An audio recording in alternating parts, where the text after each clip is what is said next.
Hey everybody, 710 Hack Crew here, coming back with another video. We just have some quick local gameplay, just some personal team gameplay here in training with GP Doffy and Law. And also, I just want to give a huge shout out to Gaming Giant here for sponsoring this video once again. Thank you guys so much for offering the space and just the ability for us to come in and play whenever. And additionally, we do have, again, yet another guest commentator today with us, and he goes by the street name of Bananakin, aka Steven. And so, take it away, Steven. Thank you so much for coming on. Hey, how's it going? My name's Steven, also known as Bananakin. I play locally here at Gaming Giant.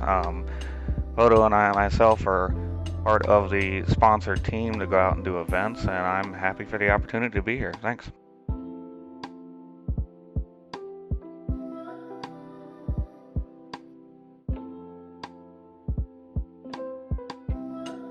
We're just getting set up here.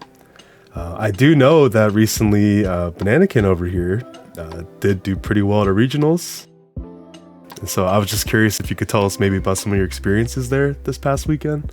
So I went to Niagara. I played Whitebeard, Purebeard. Decided to give that a shot because I hadn't really played a lot of decks in this format that have clicked with me yet. First ever event, haven't played a regional in almost 10 years with Yu-Gi-Oh, but it was a lot of fun. Went with several members of the team. Played 5 Purple Doffys in that tournament. I don't know how that deck is so popular. It's kind of ironic that I'm playing the deck in this video, but so I know a lot about the deck. Thankfully, I got paired up against 5 of them. It's a solid matchup. Just overall to the meta, GP Doffy was pretty strong, or did you feel sweat against it at all, or any hard times? The deck can get you if you don't pay attention to what it's doing, especially if you're piloting Whitebeard. The 10 drop stops your entire turn, and you're either at 0 life and still taking life. So you really have to try to play around that the best as you can. It's a good deck. It lacks a little bit in counters outside of its events. Once it gets going and it gets stabilized, it's incredibly difficult to beat. Oh, okay. Yeah. No, that 10 drop is disgusting. So, I hate it.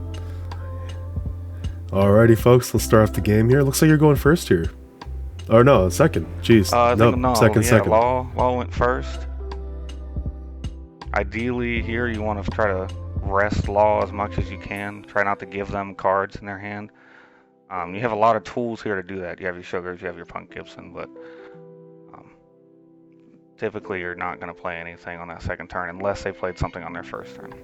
Seems like he's going for the value play here. Get some board down. Swing for 7.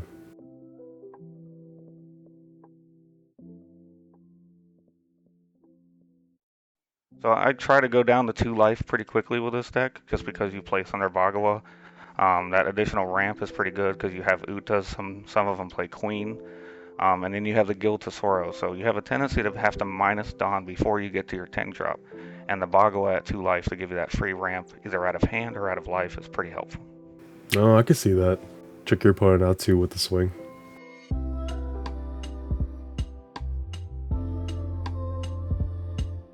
So here I have a choice. I believe I have the 4/6 Vanilla in my hand that I'm playing for the Whitebeard matchup.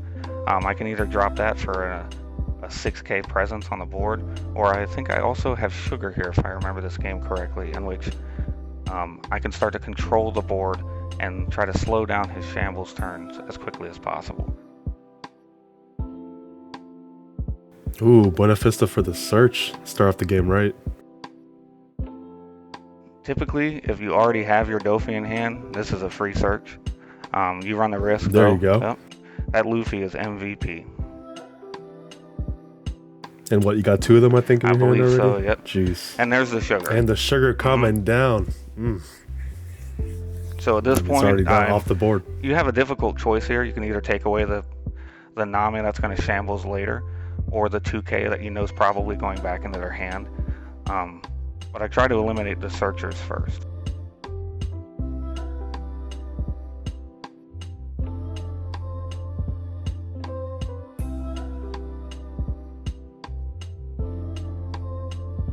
One thing to note, I believe, with Doffy, and Cody, you can definitely correct me if I'm wrong, is I believe that Doffy says up to on its leader card, so it is an optional effect, and you need to make sure you remember it, because your opponent can definitely tell you, no, you did not reset those Dawn, you do not get them, and you do not want to make that mistake. 100%.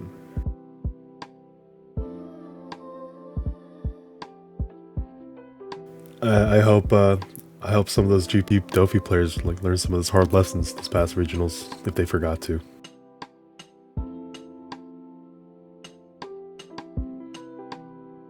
This seems like a pretty fair matchup though, in the sense that you can kind of rest their board and kind of control a little bit, and you're not depending so much on, kind of drawing those lucky events. I believe that law is pretty favored here, actually. At some point, there's not a lot of counter in GP Doffy outside of the event, so if you can bait that event out, there's not a lot of 2Ks there. There's just a few 1Ks, typically the vanillas. But I think there's about 12 to 15 non-event cards, non-counter cards. I apologize. So Nami, Luffy, Guild Tesoro, Doflamingo. Those are all cards with no counters. And sometimes they get that one counter, and that's their event, and that's the only counter they have unless they have the blockers.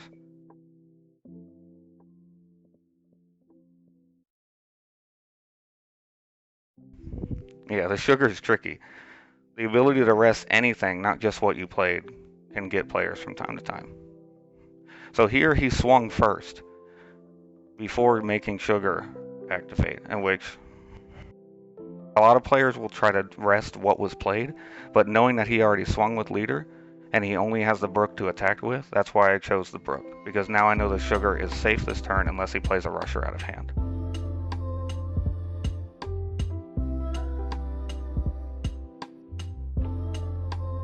Sugar's locked and loaded for next round.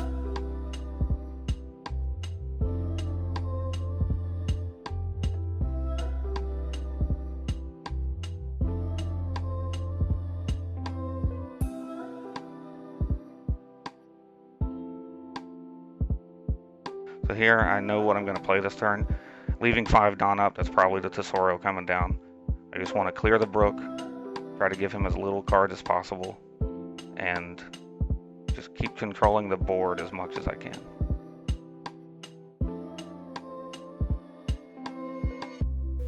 And are you okay with letting go of that -2 Dawn early? It really depends on the hand, but yes, I tend to just shotgun the effect. Those 2 cards will really help, and especially if you don't have the Doffy already in hand. You're going to definitely draw into it if you can get that Tesoro going a couple turns. So if you look at my hand right now, I believe it's 2 Doffys, a Nami, and 2 Luffys, and like a Shiki, if I saw. And so I don't have hardly any counter. So keeping that sugar is going to help me a lot in this match.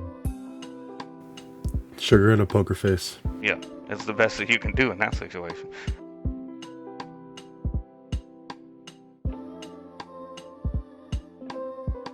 But if Law sees what it needs to see, it's one of, if not the best decks in the format.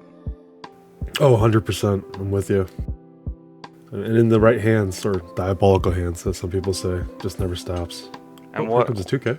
What I'm seeing right now, knowing that I'm taking that 7K swing, is to just go ahead and counter out of the 5.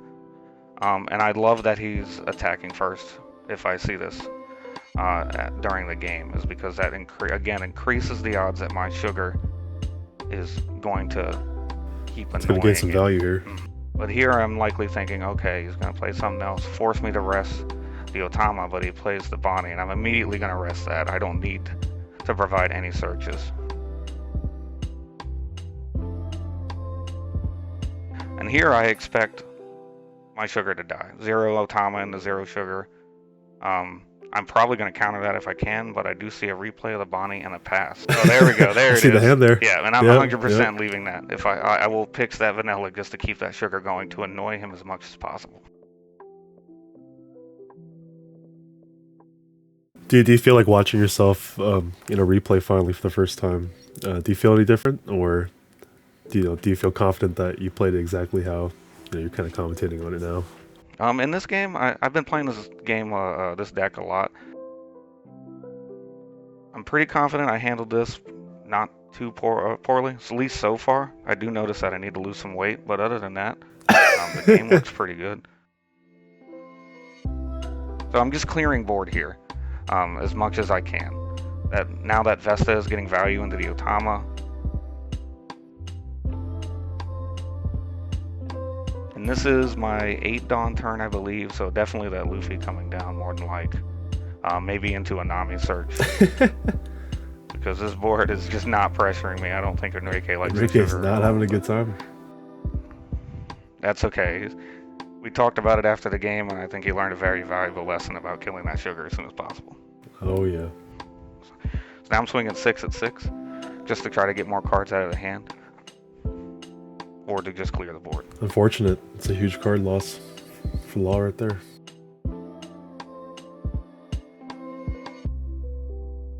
Ooh, Luffy coming down. Yep, and there's Any that follow-up Luffy. here? I rested 8 Dawn, so I believe that Nami is coming down. There we go. The search come along with it. Unless, oh no, I'm sorry, I'm at 7 Dawn. I placed the Dawn underneath the Doffy to swing, so no surge coming yet. And there's the toss up there. I use that Dawn to put pressure on the Zoro and get a card out of hand, foregoing a search to get a card in my hand. I think that may have been the right play. I think looking at my hand and looking at the board state right now, I wasn't in danger of anything currently, except it's a bunch of 1-drops and start doing Law things, which is gonna happen whether or not that Zoro is there or not. But I can see that the Tesoro is definitely going to give me value. Law's not playing a lot of Jet Pistol these days, so I know that he's safe as long as I don't rotate him too early. Seeing the board state for next turn, this is going to be pretty bad for the Law here. No board. Probably have to spend the entire time rebuilding. And knowing that something's going to get rested. When Law is going, Sugar gets a massive decrease in value over the course of the game.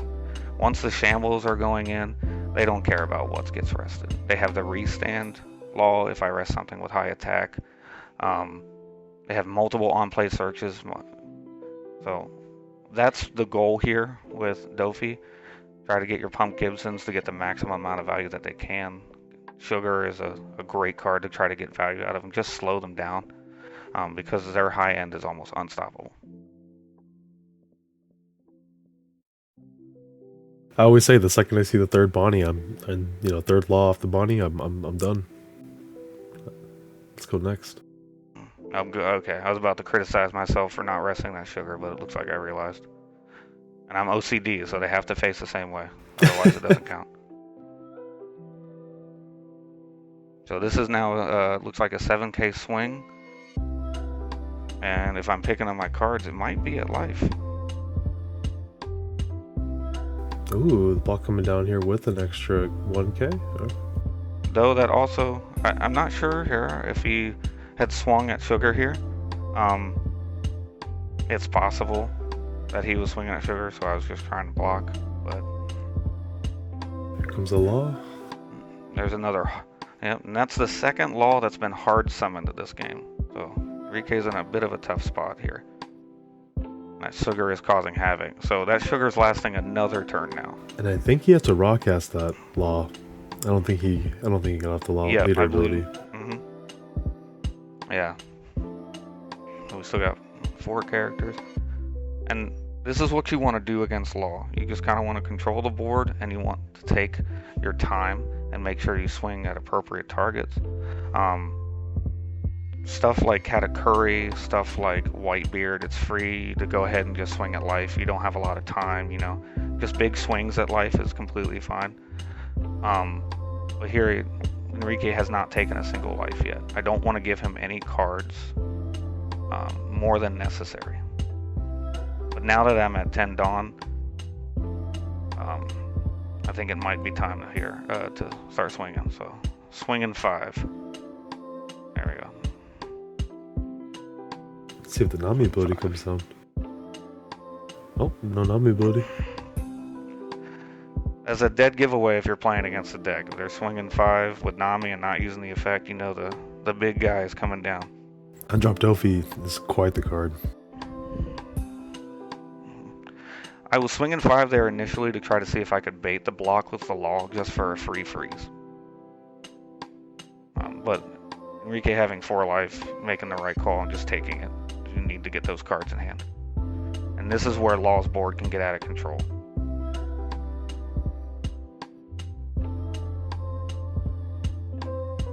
Alrighty, freezing up that one Law at least, and the leader. Yep, freeze up the 2 cards, which is better than nothing. I went ahead and put die here just so I can remind myself and him.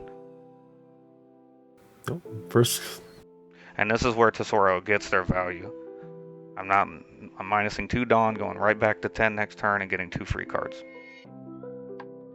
And that guy is not leaving the field anytime soon. And there's Enrique going from 4 to 1 life in a turn, which is kind of what you want to do with Law. Take away their cards early in the game so they can't establish board as well. But this turn could be pivotal based on what Enrique has. I believe I did clear the Bonnie last turn, so unless there's another Bonnie, I don't necessarily have to worry about a search from her. But with 4 of them, it could be anything. What you would typically expect here is the Bonnie search, few big swings, and then probably putting the Brook back into hand, dropping another Law or even a restand Law to get additional value out of that Law that was frozen this turn.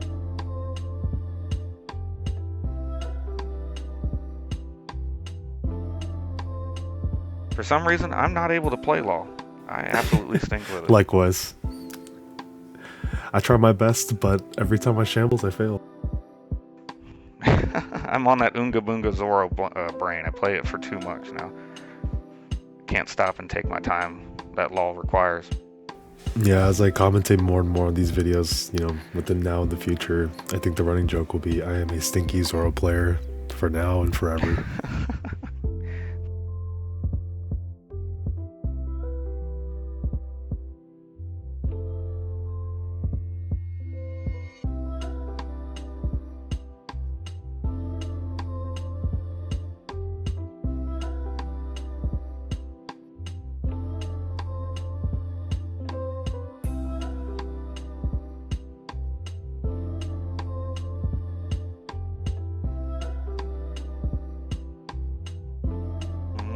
It looks like there's a 7K swing coming my direction. Not sure where this is at the moment, but it looks like I am going to go ahead and block. Or am I not? Oh, am I actually using my brain? We'll see. I'm curious if you have any events in hand right now. Nope, I go ahead and take it. Oh, I remember this. Spider web. Yep, Here we go. This is spider web. Gives me a 2K boost. Wow, for the rest of the that's turn. a juiced guard point. And that is coming out because I honestly have no counter in hand. I don't think. I have 1 event. I think I have another Luffy. So I want to make it as hard as possible to take additional life this turn. If we start dealing with the shambles into a rush Luffy, or the Law swinging big and then restanding and swinging big again. That is likely why I also left the blocker standing.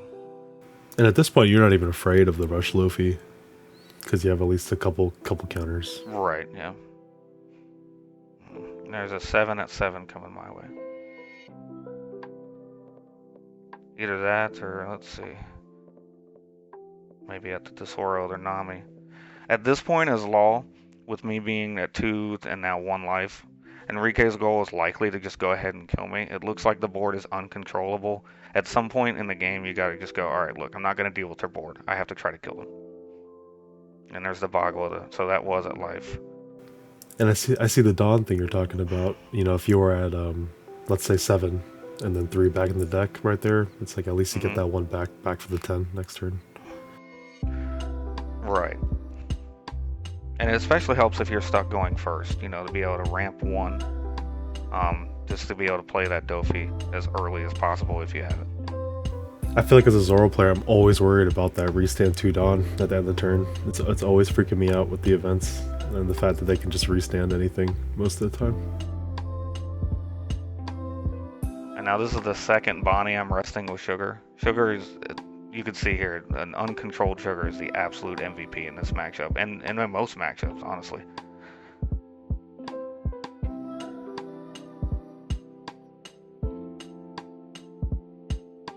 Looks like the shambles coming in. He said, give me that Law back. going back to hand. Oh, whoa. What's going on here? I think here? that's legal. Let's see if I even Judge? catch it. Hey, there you go. Yeah. You said, please put that back.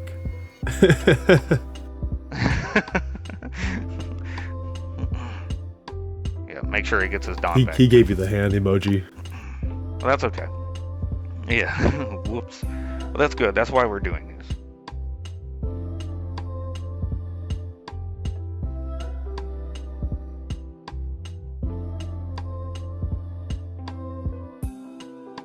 But he's in a tough spot here. The Sugar running rampant down to 1 life already in a board this large.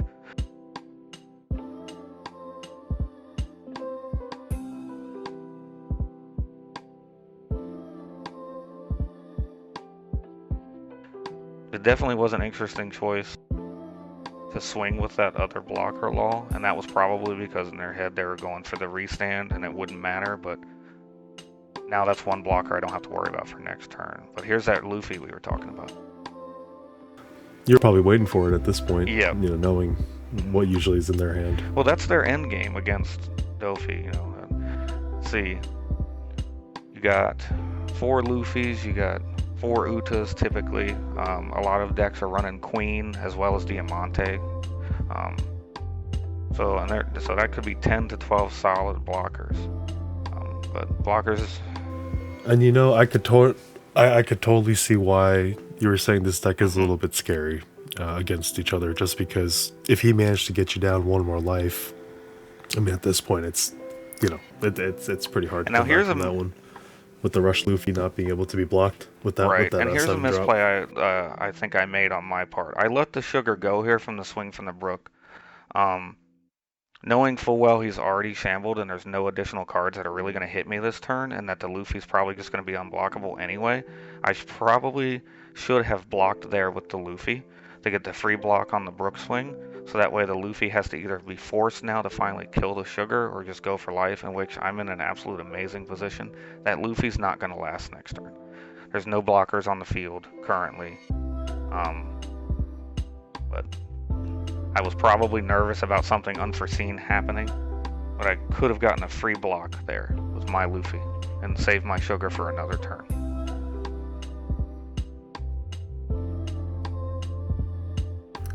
That's great. That's good to see though too, just because, you know, micro decision is at this point what we're all trying to practice for and just try to get better at.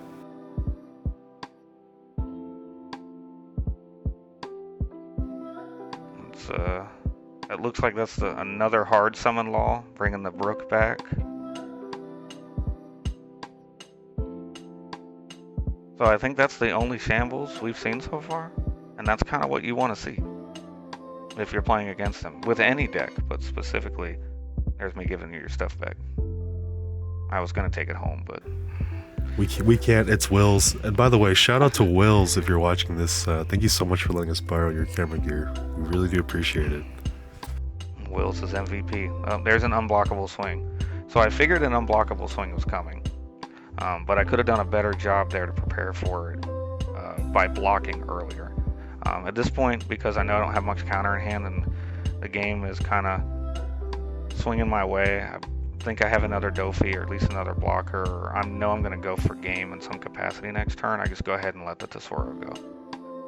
It got the value that it needed to get.